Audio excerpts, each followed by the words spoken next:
Welcome. In front of me is a ULEFONE Armor 3W, and today I'll show you how to enable and set up the Do Not Disturb mode. And to get started, let's pull down the notification panel, find the Do Not Disturb mode, which for me is right over here.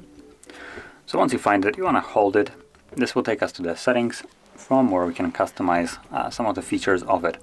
So we have behaviors like sound and vibration and notifications. You can tap on either one of them and select what can be enabled or disabled during the Do Not Disturb mode.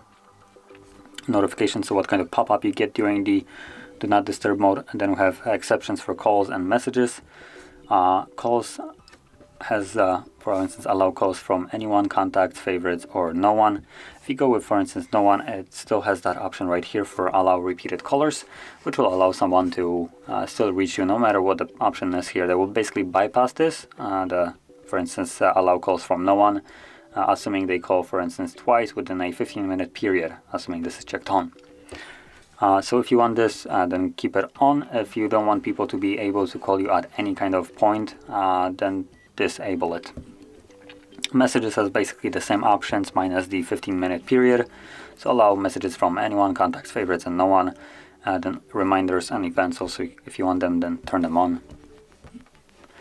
And then we have schedule at the bottom, which will simply allow you to set up a schedule so the Do Not Disturb mode turns on and off automatically based on your provided date or day of the week and the time.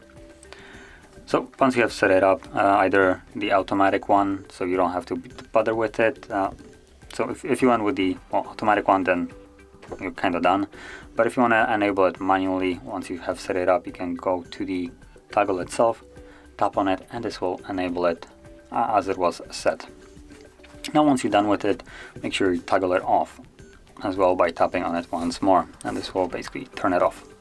So if you found this very helpful, don't forget to hit like, subscribe, and thanks for watching.